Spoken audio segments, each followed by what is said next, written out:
안녕하세요. 저는 인도 공영방송 인턴 PD 출신이자 현재는 110만 구독자를 보유하고 있는 유튜버 산자이입니다. 전 어릴 적부터 모험을 좋아했어요. 흥미로운 것이 있으면 늘 관심을 가졌고 특히나 사람들에게 이벤트 해주는 것을 굉장히 좋아했습니다. 방송국 PD 직업을 가졌던 이유도 PD만의 이야기와 원하는 장면을 연출하는 것이 매력적으로 다가와서 딱 제 길이라고 생각했기 때문이었어요. PD 직업을 가졌다면 다른 직장인들과 다르게 유독 더 미디어 콘텐츠와 가까이 지내고 또 파고든다는 거 아실 겁니다. 저도 PD 인턴 활동을 하면서 정말 다양한 미디어 매체를 보고 공부했는데요. 아무래도 아주 큰 시장인 유튜브가 제일 눈에 들어올 수밖에 없었어요. 처음엔 유튜브를 보면서 나도 나중에 유튜브에서 활동하는 PD가 되어야겠다고 생각했다가 더 나중에는 제가 직접 촬영과 편집과 출연까지 해보고 싶어지더라고요. 그래서 간단하게 휴대폰 카메라 하나만 들고 개인 유튜브 채널을 개설해 유튜버가 되었습니다. 제 콘텐츠의 주제는 주로 몰래카메라였습니다. 제가 몰래카메라를 너무 좋아해서 콘텐츠를 만들어가는 것이 너무 즐거웠어요. 저는 인도인들을 대상으로 몰래카메라 콘텐츠를 많이 촬영하였습니다. 하지만 인도에는 저 못지않게 카메라 들고 몰래카메라를 시도하는 시민들이 많아요. 경찰인 척하고 지나가는 시민 체포하기, 큰 소리 내서 놀래키기, 강도 분장하고 쫓아가기 등등 연출이 무궁무진하죠. 그래서 사실 인도인들은 몰래카메라에 진절머리가 나 있고 또 그런 장난이 흔하기 때문에 제가 원하는 시민들의 반응을 매번 볼 순 없었습니다. 뿐만 아니라 이런 몰래카메라 탓에 인도에서는 실제 안 좋은 사건 사고도 많이 일어나요. 몰래카메라인 척 시도하면서 다가가 실제 시민에게 폭력을 행사한다든지 반대로 몰래카메라를 당한 시민이 유튜버에게 주먹을 휘두른다든지 말이죠. 그 바람에 인도에서 몰래카메라를 시도하려면 제한되는 것들이 정말 많습니다. 그러다가 결국 어느 순간부터는 제가 끌어내고 싶은 장면을 끌어내지 못할 때가 더 빈번해지는 지경까지 이르고 말았죠. 이 유튜브를 하면서는 PD 인턴 생활을 할 때보다 분명 흥미롭고 재미있었습니다. 그랬기 때문에 유튜버로 전향했던 것인데 제가 하고 싶은 콘텐츠의 제약이 크다는 문제점에 부딪히게 될 줄은 몰랐어요. 그래서 한동안 유튜브 업로드를 중단하고 제 갈 길에 대해서 정말 많은 고민을 하였습니다. 다시 방송국 PD 일자리라도 알아봐야 하나 생각했죠. 그러던 때에 저는 우연히 충격적인 영상 하나를 보게 되었어요. 다시 몰래카메라 유튜버로서 번뜩이는 아이디어를 떠올릴 수 있었습니다. 제가 본 영상의 출처는 일본의 한 방송국 촬영본이었습니다. 엘리베이터에 탑승한 시민들을 놀래키기 위한 연출이었는데요. 엘리베이터 바닥에 함정 장비를 설치하여 탑승하는 순간 바닥이 열리며 아래로 떨어져 같이 설치된 미끄럼틀을 타고 내려오도록 만들어져 있었습니다. 그 몰래카메라에 걸리는 시민들은 전부 아주 재밌고 리얼한 반응을 보였어요. 그 표정을 슬로우 모션으로 포착하여 방송 프로그램 패널들이 같이 보면서 깔깔거리고 있었습니다. 이 밖에 일본에는 몰래카메라 수준 자체가 다른 느낌이었어요. 저는 일본의 퀄리티처럼 몰래카메라를 제작할 능력은 없었지만 제가 바라는 것이 어쩌면 일본에 잔뜩 있겠다는 느낌을 받았습니다. 그래서 저는 고민도 하지 않고 일본으로 날아가기로 결심했어요. 일본은 다른 나라에서도 몰래카메라의 성지라고 불릴 정도로 화제를 일으키고 있었습니다. 저는 저와 같이 몰래카메라 콘텐츠를 하는 일본인 유튜버 하루에게 연락하여 좀 배워보려 했어요. 저도 콘텐츠가 만만치 않을 만큼 많았는데 하루는 저보다 짧은 기간 유튜버를 하고 있음에도 이미 저보다 훨씬 많이 그것도 수준 이상의 몰래카메라를 다량 촬영했더라고요. 하루는 제게 일본 몰래카메라에 대해서 얘기해주다가 한번 같이 촬영해보지 않겠냐고 먼저 제안해줬습니다. 정말 너무 고마웠어요. 저는 아주 흥분된 마음으로 하루와 함께 몰래카메라 촬영을 준비하였습니다. 우리가 일본 시민들을 대상으로 촬영하게 된 몰래카메라는 공용으로 시민들을 놀래키는 것이었어요. 연기자들을 여러 명 섭외하여 인적이 드문 곳을 찾아갔습니다. 한 시민이 걸어오는 방향에서 10명가량의 연기자가 도망을 치고 공룡 분장한 연기자가 뒤늦게 쫓아오도록 하였습니다. 걸어오던 시민은 다짜고짜 도망치는 연기자들을 보고 걸음을 멈추며 두리번거리더니 곧 뒤늦게 나타난 공룡을 발견하였어요. 화들짝 놀란 시민은 손에 있는 테이크 아웃잔을 쏟으며 엉덩방아를 찧었습니다. 다리에 힘이 풀렸는지 공룡이 다가오는데도 일어나서 도망가질 못하고 일어났다 쓰러졌다를 반복했어요. 나중에는 대굴대굴 구르면서 주랭랑쳤습니다. 다른 시민도 만만치 않은 반응을 보여주었는데요. 어린아이와 손을 잡고 걸어오던 한 젊은 여성이었습니다. 역시나 도망치는 연기자들을 보고서 어리둥절하게만 있더니 공룡이 나타나자 화려한 반응을 보여줬어요. 깜짝 놀란 여자는 들고 있던 아이의 가방을 던져버리고 급히 아이 손을 잡고 끌었습니다. 그러다가 아이의 옷깃을 잡고 끌어안아 대롱대롱 매달린 아이를 들고서 달아났어요. 비명도 안 나올 만큼 놀란 건지 그저 도망치는 데만 급급해 보였습니다. 일본 시민들은 몰래카메라에 걸리는 족족 모두 박장대소할 만한 반응을 나타냈습니다.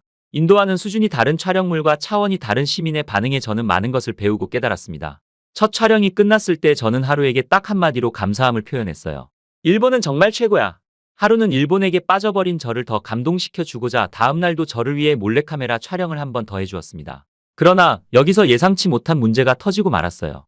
일본이 너무 좋았는데 개인적으로 일본이 싫어지기도 했던 계기였어요.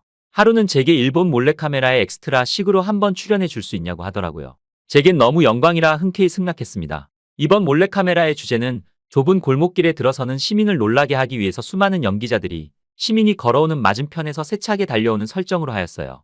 저도 연기자들과 함께 시민을 향해 달리는 역할을 하게 되었습니다. 시작하기 전에는 너무 흥미진진했고 제 안에 모든 도파민이 터지는 느낌이었어요.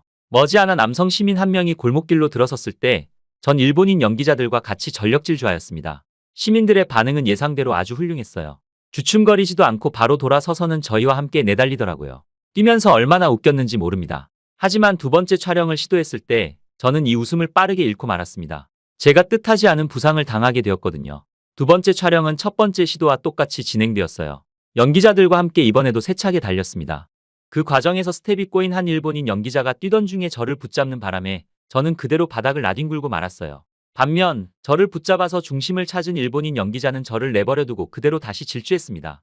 이보다 더 큰 문제는 일본인들이 갑자기 넘어진 저를 피하지 못하고 발로 차거나 뛰어넘다가 밟았다는 겁니다. 그 바람에 콧불소가 제 위를 지나간 것처럼 저는 여기저기 멍이 들고 말았어요. 다른 부분도 아팠지만 특히나 발목을 밟힌 것이 가장 큰 고통과 부상이 되었어요. 그런데 두 번째 몰래카메라가 끝났는데도 아무도 제 걱정을 안 해주더라고요. 다들 고의가 아니었다고 해도 같이 일하던 동료가 다쳤으면 와서 살펴봐 줘야 하는 거 아닌가요? 발목이 나간 것 같아서 제가 바닥에 앉은 채로 미적대고 있으니 녹화본까지 확인하다 뒤늦게 찾아온 하루가 그나마 제 걱정을 해주었는데요. 그러나 저는 하루의 걱정을 받고 더욱더 기분이 나빠졌습니다. 괜찮아? 우리 일본에서는 이런 큰 스케일 촬영을 주로 하는데 그러다 보면 부상 당하는 사람들이 많아. 일본 몰래카메라에 참여하려면 사실상 부상은 감수해야 돼. 하루는 저를 걱정하면서도 그럴 수밖에 없다는 변명을 더 많이 하였습니다. 괜찮냐는 말은 들었어도 미안하다는 말은 들을 수가 없었어요. 당연히 하루의 지도 아래 있던 연기자들도 제게 따로 사과하거나 걱정하지는 않았습니다. 멀찍이서 저를 곁눈질로 보기만 할 뿐, 제 갖게 할 일만 하고 있었죠. 물론 저는 인도에서 훨씬 더 큰 부상을 당하고 병원도 가봤습니다. 그러나 이곳이 우리나라가 아니라 일본이라 그런 걸까요? 아무리 제 사고가 작다고 해도 남일 마냥 그러려니 넘기려는 게 너무 당황스럽더라고요. 제가 제대로 걷질 못하니 저는 더 이상 몰래카메라를 도와줄 수가 없었습니다. 아무래도 발목에 문제가 생긴 것 같았어요. 이 사실을 하루에게 말했더니 하루가 하는 말은 저를 일본에서 학을떼게 만들어 주었습니다. 촬영 다 하고 나면 병원에 데려다 줄게. 하루는 제 사고보다 촬영이 우선이었습니다. 그런 프로 정신을 존중하고 싶지만 그 순간만큼은 하루의 행동이 프로보단 무례함으로 느껴졌어요. 그래서 저는 그곳에서 바로 하루와 작게 다툼을 벌이고 말았습니다. 그 결과 하루에게서 억지로 사과를 받긴 했어요. 그런 꺼림직한 마음으로 하루와 작별 인사를 하고 혼자 병원으로 갔어요. 깁스를 한 채 편의점에서 간단한 끼니를 사서 숙소에 가 쉬었습니다. 일본 몰래카메라에 현혹되어 일본에 찾아온 것은 저니까 일본인들의 무례함에 대해 마냥 욕할 순 없었어요. 그래도 이번을 계기로 다신 일본에 오지 않을 것 같습니다. 일본의 몰래카메라를 보아도 일본인들에게 당한 안 좋은 기억만 떠오를 것 같네요. 일본까지 와서 숙소에만 하루 종일 누워있게 될 줄은 몰랐는데 참 황당했습니다. 쉬면서 저는 일본을 제외한 몰래카메라 유튜브를 쭉 구경해봤어요. 그러다가 우연히 조회수 1천만 이상을 기록한 한국식 몰카들을 발견하였습니다. 인도에도 한국인들이 꽤 많이 여행을 오기 때문에 그리 낯선 국가는 아닙니다. 다만 한국인과 한국이라는 말만 들어봤지 한국이 어떤 곳인지는 전혀 몰라요. 하나 알고 있습니다. 삼성 제품이 워낙 유명하잖아요. 그래서 한국 몰래카메라에 대해선 생각도 못 해봤고 들어보지도 못했습니다. 한 모음으로 요약되어 있는 한국 몰래카메라를 보았는데 일본과 인도에 비교하면 한없이 가볍고 아이들 장난 같은 정도의 수준밖에 안 되었어요. 귀신 분장을 하고서 가로등 밑에 서 있다가 지나가는 시민을 놀라게 하는 것, 여장한 남자를 여자친구인 척 부모님을 속이는 것, 드레스처럼 꼬리가 긴 롱패딩을 입고 지나가는 것, 인형 뽑기 통 안에서 숨어있다가 시민들이 인형을 뽑으면 까꿍하는 것, 시각장애인이 길을 물어보는데 같이 온 안내견에게 설명을 부탁하는 것 등의 내용이었습니다. 솔직히 보는 동안 큰 웃음은 없었어요. 하지만 은근히 피식거리게 되고 영상을 다 보고 나니 제 광대가 올라가 있었더라고요. 그리고 무엇보다 눈이 자꾸 갔던 건 일본이나 저희 인도처럼 몰래카메라의 위험성이 전혀 없었다는 것입니다. 제가 부상을 당해봐서인지 위험성 제로인 몰래카메라들을 보니까 마음이 편해서 저도 모르게 잔웃음을 지었던 것 같아요. 그리고 제가 본 이 한국 몰래카메라들은 한국보다 해외에서 더 유명한 것 같더라고요. 댓글에 온통 한국을 사랑하는 외국인들밖에 없어서 신기했습니다. 강아지가 이해할 거라고 생각하고 부탁받은 대로 강아지한테 길을 알려주는 한국인들의 모습이 너무 사랑스러워요. 강아지 몰래카메라가 정말 대박이네요. 어떻게 강아지에게 지도를 보여주며 설명할 생각을 할 수가 있죠. 한국인들 정말 귀엽습니다.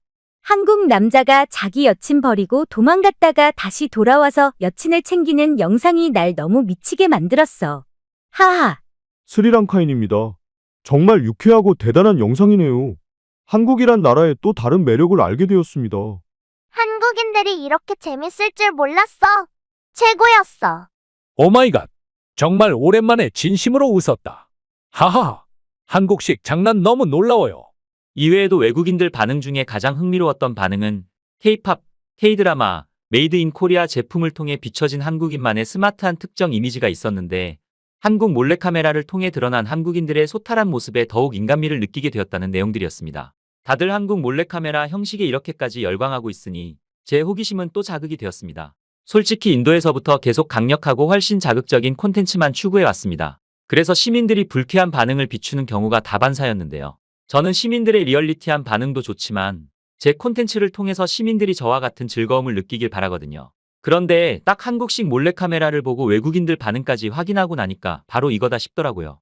한국식 몰래카메라라면 시민들의 순수한 반응과 유쾌한 재미까지 두 마리 토끼를 다 잡을 수 있을지도 모른다는 생각이 들었습니다. 저는 그때부터 대놓고 한국 영상만 주구장창 찾아봤습니다. 그리고 저는 어느 한 영상에서 아주 신선한 재미를 발견하게 되었습니다. 그 몰래카메라의 주제는 노상방뇨였습니다. 기분 나쁜 행위일 수도 있는 것을 한국은 한국만의 방식으로 시민들을 즐겁게 만들어 주었는데요. 생수를 들고서 시민들이 오는 방향을 등지고 선 연기자가 다리를 살짝 벌리고 다리 사이로 생수를 졸졸졸 쏟더라고요. 앞에서 보면 그냥 물을 뿌리는 행동이었지만 뒤에서 보니까 완전 노상방뇨의 모습인 거 아니겠습니까? 그것을 발견한 시민들의 반응은 아주 다양했는데요. 주춤거리다가 돌아서 도망치는 시민들, 걸음을 멈추고 상황을 지켜봤다가 옆으로 빠져서 사실을 확인하는 시민들, 황당한 모습에 웃음을 터뜨리며 깔깔대고 지나가는 시민들. 그런 한국의 모습을 보면서 제작자도 시민들도 같이 즐기는 콘텐츠인 것 같아서 이걸 시청하고 있는 제가 다 즐거웠습니다. 한국 몰래카메라 영상에 댓글을 다는 외국인들도 다 저와 같은 마음으로 반응하고 있었습니다. 일본에 올 때와는 조금 다른 확신을 가진 저는 이 노매너 일본을 뜨고 당장 제 호기심을 자극하는 한국을 찾아갔습니다. 한국에서 아주 유명한 몰래카메라 콘텐츠를 운영하고 있는 유튜버에게 따로 연락하여 만나게 되었습니다. 그리고 한국식 몰래카메라를 시작한 지 5분 만에 저는 아픈 다리도 있고 웃겨서 쓰러지고 말았어요. 제가 참여하진 않고 허락을 구해서 제 카메라에도 한국식 몰래카메라를 담기로 하였어요. 그들이 말하는 주제는 어디에서도 듣도 보도 못한 신기한 몰래카메라였는데요. 식당에 가서 식사하면서 주변 손님들을 웃기는 것이었습니다. 안에 몰래 술을 마시다가 걸린 유부남들을 본다면 시민들을 어떤 반응을 보일 건지 촬영하는 것이었어요. 솔직히 처음 들었을 땐 그게 과연 재밌을까 싶었습니다. 그런데 제가 한국에 오기 전에 미리 봐온 영상들이 있기 때문에 섣불리 확신하진 않았어요. 그렇게 촬영이 시작되었는데요. 연기자들은 아내와 통화하는 척하면서 자연스럽게 주변 시민에게 말을 걸면서 시작하였습니다. 혹시 드시고 계시는 요리가 어떤 요리인가요? 그러자 시민들은 친절하게 답변해 주었습니다.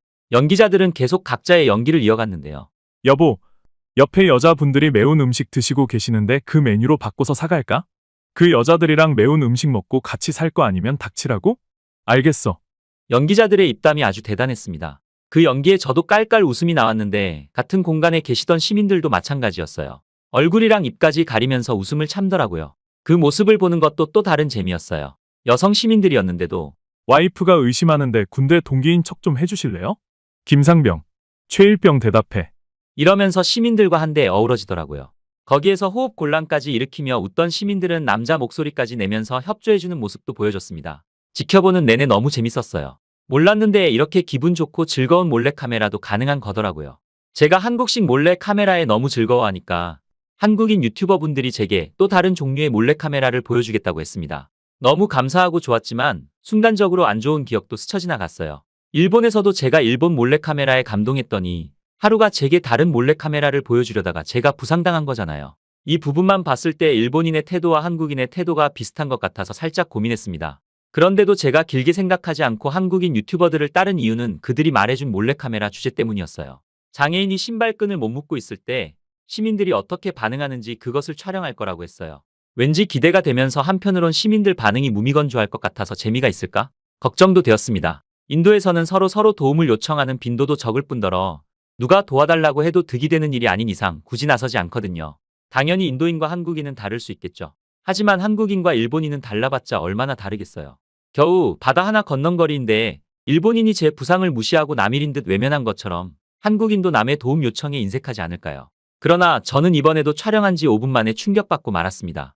앞전에 몰래카메라에선 웃음을 참느라 힘들었다면 이번엔 눈물을 삼키느라 힘들었어요. 장애인 연기자가 풀린 신발끈을 묶지 못해서 지나가는 한국 시민들에게 어눌한 말투로 말을 걸었는데요. 신발끈 좀 묶어주세요. 연기자의 말투가 어눌한 데다가 목소리가 그리 크지 않으니 못 듣고 지나치는 시민들도 있었습니다. 그러나 연기자의 도움 요청을 들은 시민들은 그 말 한마디에 고민도 하지 않고 신발끈을 묶어주려고 연기자 앞에 무릎을 꿇었어요. 감동받아서 입이 떡 벌어진 저는 알 수 없는 기분을 느꼈습니다. 별 모습 아닌데도 카메라 앵글에 담긴 모습에 눈을 떼지 못했어요. 하지만 한국인에게서 이 정도의 반응은 아무것도 아니었다는 건데요. 장애인 연기자를 대하는 한국인들의 말들이 너무 놀랍더라고요. 오늘 날씨 많이 풀렸죠? 그래도 아직은 더우니까 물 자주 드세요. 혼자 나들이 나온 거예요? 식사는 하셨어요? 어떤 거 드셨어요? 오, 나도 그거 엄청 좋아하는데. 신발 예쁜 거 신으시네요. 저도 이거 사려고 했는데 돈이 없어서 못 샀거든요. 하하. 아유, 죄송할 게 뭐가 있어요. 신발끈 묶는 게 뭐 어려운 거라고. 야무지게 묶어줄 테니까 걱정 말아요. 어쩜 저렇게 따뜻하고 다정한 마음으로 장애인을 도울 수 있는 걸까요?